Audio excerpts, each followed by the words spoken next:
Lindy, Andries, Shani, and Taylor van der Walt. South Africa.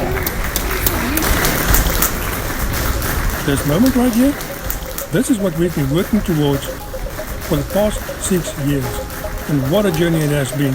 An extremely emotional roller coaster ride. Let me just start to say, this was no walk in the park.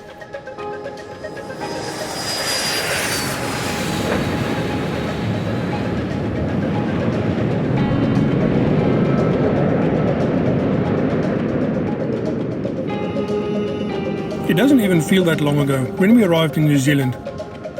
Exhausted, after 2 long flights, we finally stepped through those doors. Here is our story.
It's about 6 years ago when we packed our life into boxes to leave our family and loved ones behind in search of a better future with more opportunities for our kids.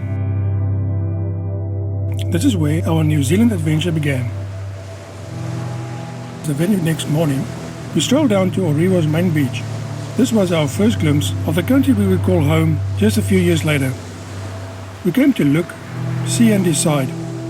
And it's right here where we fell in love with New Zealand. The way of life, and we realized this is where we want our kids to grow up. Here they can be free. Here they can grow up the way kids are meant to grow up.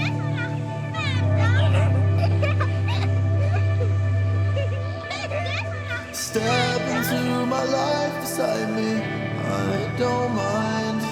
Open up my heart, you won't like what you'll find. Everyone around me seems so far away, but somehow, somewhere we'll be okay. Step into my life beside me, I don't mind. Open up my heart, it seems so far away, but somehow, somewhere we'll be okay.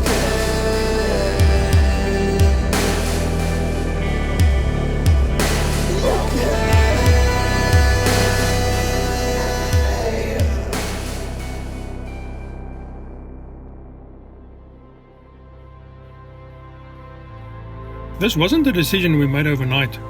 It all started when me and Steve, my boss at the time, would sit down countless mornings before work and discuss the current state of our country and the grim future it holds for our kids. That's where the idea to immigrate started. At first the thought was quite exciting, but felt like a daydream, something you might think would be nice to do, but in the back of your mind you can't really see this actually happening. But the more we spoke about it, the more it seemed like the way to go.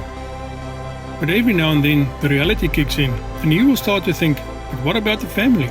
Or what about the costs? Or what if it doesn't work out? What will we come back to?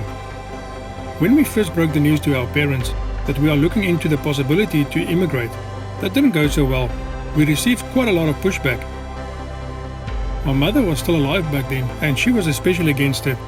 So we let go a little, not giving up on the idea, but pondered about it for a few more months, still wondering if it will be the right thing to do. But then, the unthinkable happened. While I was at work, I received a call from my wife. She was so hysterical that I couldn't hear a word she was trying to say. All I could make out was, "They robbed us!" They held a gun to my head. She was homesick that day. 4 burglars broke in, and while holding a gun to her head, they ransacked the house. You know, this is something you always thought about, but never thought it will actually happen to us. Little did we know. I nearly lost my wife that day.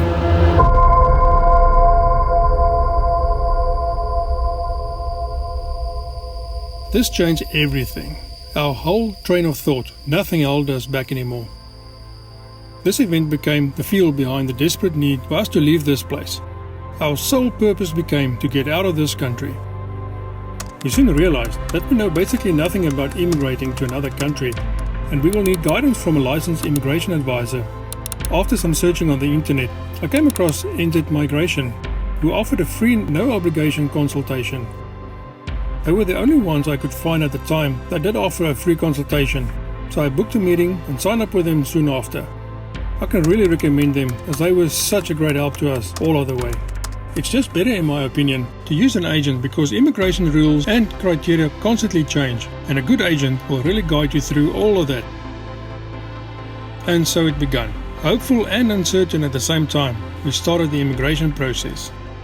In theory, the steps were simple.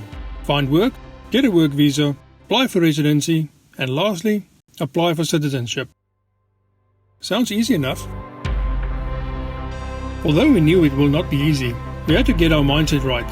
Now this is very important. I really can't stress this enough. For this to work, your mindset has to be right. Knowing that if you want to stay in New Zealand, or any other country for that matter, there is no plan B. We will have to make plan A work. But as prepared as we were for the worst, it turned out way harder, with way more hurdles to stumble over. Let me tell you, to immigrate is not easy. I know there are exceptions for some, but let no one tell you any different. It drains you physically, emotionally, and it chips away on your self-confidence little by little. For us, finding work was hard. You see, there's a small little catch, and maybe the biggest hurdle we had to face. To get a work visa, you need a job offer. But to get the job offer, you need the work visa. So we need a company that was willing to give us an offer based on you getting the work visa. The harsh reality is, not all, but most employers, regardless of what you bring to the table, as soon as they see you still need a work visa, your application gets skipped. This eventually drains all of your self-esteem and make you really doubt your abilities. I still clearly remember the day of my first interview. We didn't have a car yet, so a friend of ours offered to drive me into the city. But on the last minute, she had a family emergency and couldn't make it to us in time.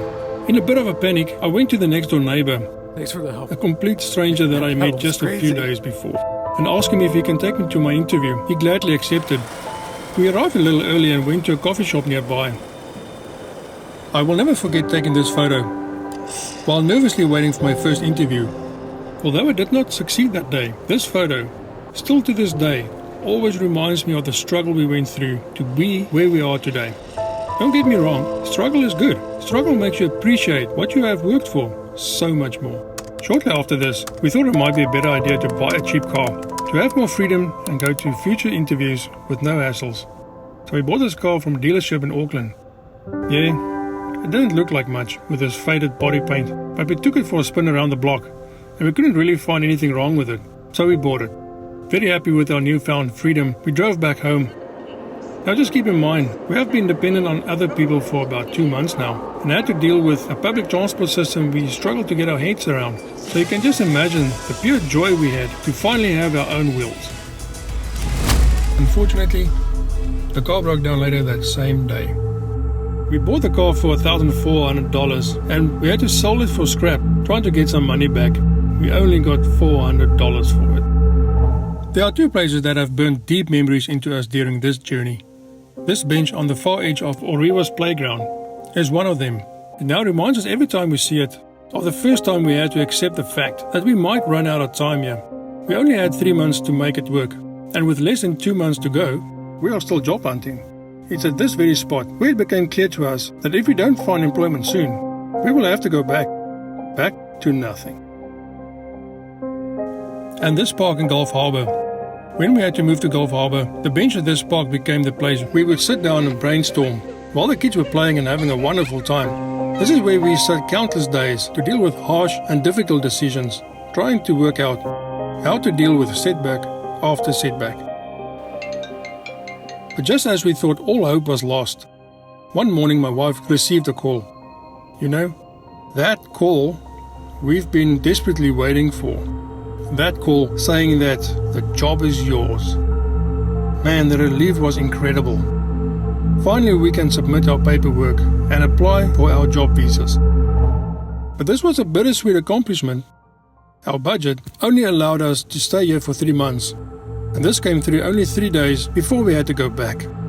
We had no money left, and now we have to get our medicals done, which does cost a fair amount of money. The predicament is now we have the job offer, but need to do a medical evaluation to complete the visa application. So we came all this way only to run out of money to do the last crucial step. This could ruin everything for us. But many prayers and emails later, again on the very last minute, we finally got some help from family.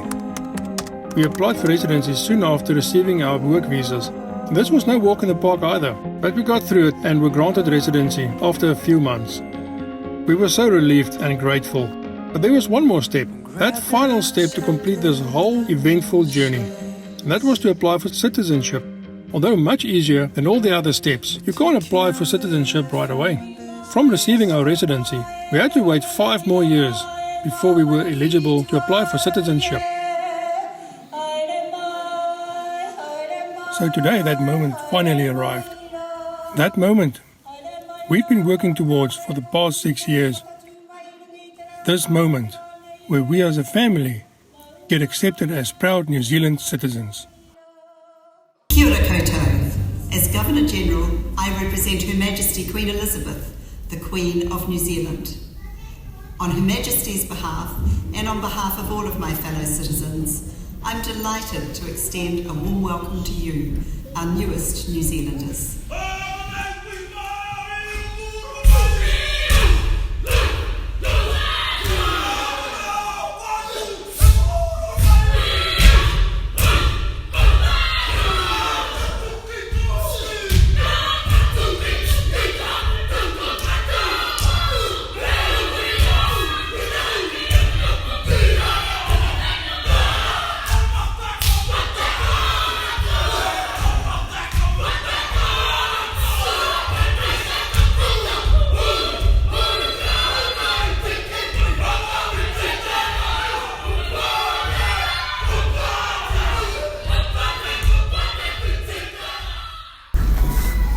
Lindy, Andries, Shane, and Taylor van der Walt. South Africa. There you go. Yeah, congratulations.